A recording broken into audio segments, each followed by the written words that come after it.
sort of get through this obstacle course.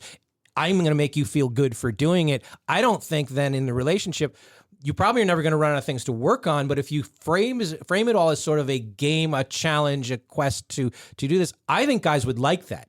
And I think guys would get into that because that's the way our brain is sort of wired, that it's like, all right, I'm so good at this one. Give me the next one that you don't like what I do. As long as they're reasonable things, I'm probably never going to put the glasses away either. But if that makes her happy, and I understand that if it makes her happy, I won't be reminded of all the times I used to do it.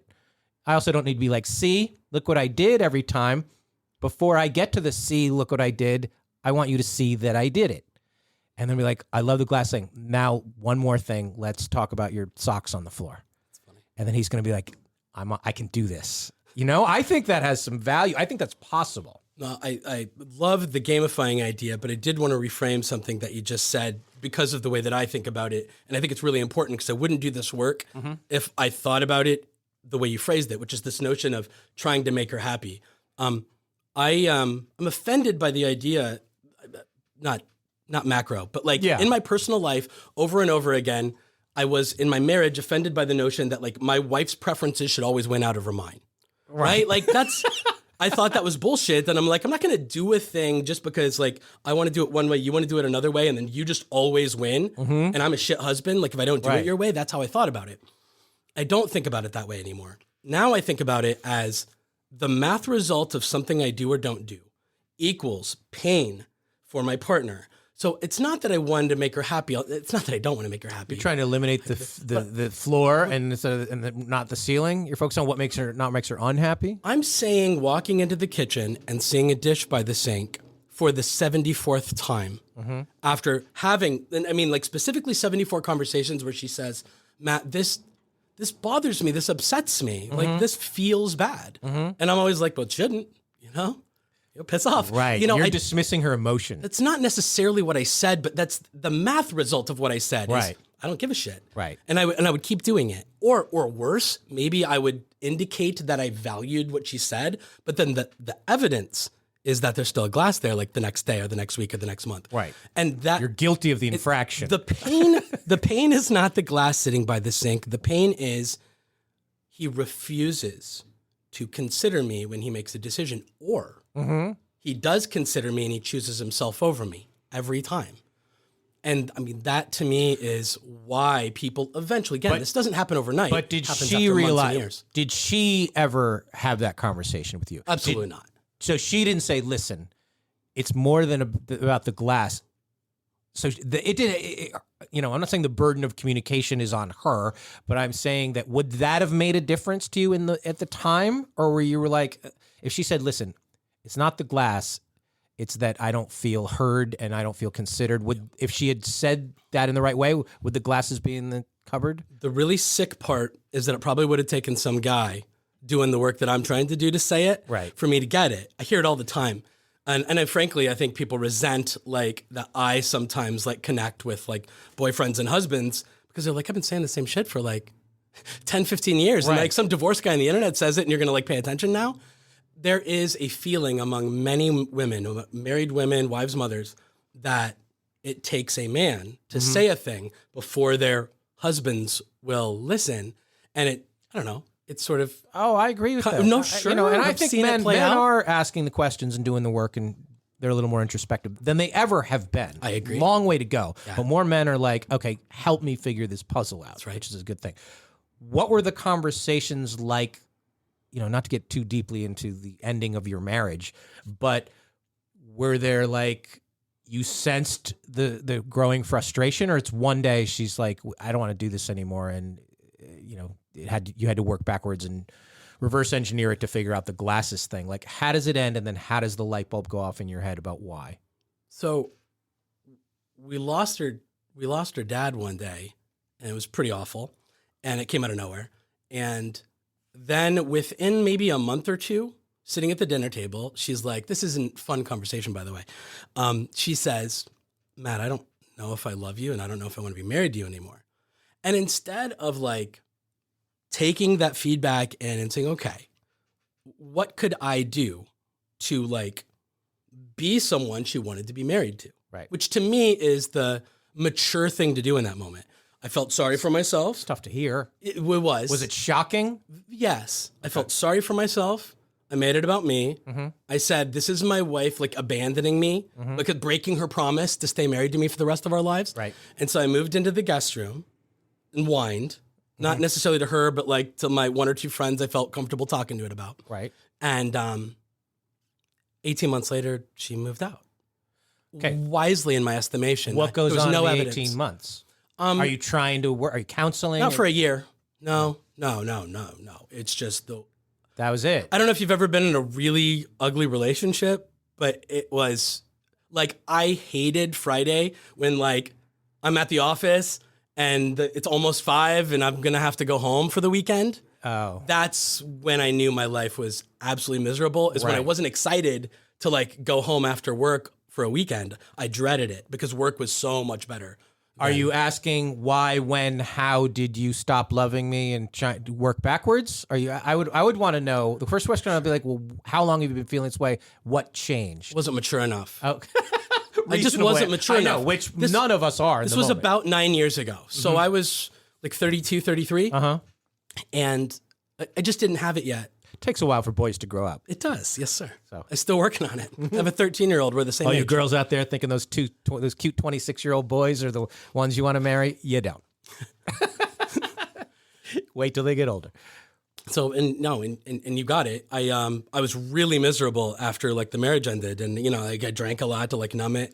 And I called a therapist one night. I'd never talked to a therapist before.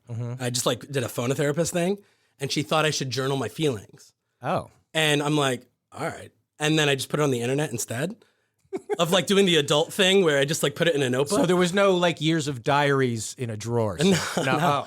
It was just so April is, like, when we separated, and late June, I believe, is when I started posting. So I'm not good at math. What is that, 3-ish months? Yeah. And it went from there. I mean, and then I just, like, therapeutically started writing the story of, it started out as, it was going to be this, like, dark comedy about being, like, this divorced 30-year-old with a kid trying to, like, date and stuff. Yeah. Coming soon to CBS. It was supposed to be this, like, sardonic, like, take on my life sucks, and, like, here, you get a front row seat to, like, all the things that happen next. But then people started paying attention. And then I got really serious about this notion of, I felt I had a responsibility to, like, put positive things out in the world instead of what I was sort of doing, which was, like, adult sitcom stuff at first. All right, I got a lot more to get into. We're here with Matt Fray. He's got a book coming out called This Is How a Marriage Ends. I got to take a quick break because I might have to pay alimony to an ex-wife someday. And we'll be back right after this. And we are back. So you're writing and posting it where? Are you sending it to HuffPost, or do you have your own blog site? What are you doing? The precursor to Substack? Are you doing that? I launched a blog on WordPress, and I just thought, no chance a human reads this. I wasn't sending it out. Right. It very organically sort of, like, gained this following among the WordPress community. And then these WordPress people started sharing it on social media with other people. And by the time, like, the dishes post came out, that's when I started getting, like, requests to have it be shared in all these other publications. And yeah. It's just what I call it. I know. It's have you gone back and read the earliest things? The earliest things you wrote recently? Not recently, some of them. Because you don't want to, or you didn't think to do it? I don't think to do it, actually. I would be like, some really how has embarrassing my thought... stuff. Tell you what, the way I think about things over the last 7 years since doing the Great Love Debate has changed dramatically, mostly from hearing from men. I always have a pretty good handle, I thought, on the way the women thought, because I've been asking the questions and trying to figure out the women for a long, long time. I always thought, I'm a dude, I know the way guys think, and I was wrong. Just like women sometimes say, like, you're not a woman, you don't understand. I'm like, you don't understand because you only know how you think, and you probably don't think to ask the questions of a lot of women. Same thing. I'm always like, well, this is the way guys feel. And snowflakes. Everybody feels different, a different way. So when did you realize the dishes post was different and why it resonated? I don't know that I did. I just saw the math. It went okay, but you must try and nuts. figure out, because you're trying to duplicate that. You know? Sure. I mean, I honestly think it was, I think the headline, I think the headline in and of itself is shocking. Yeah.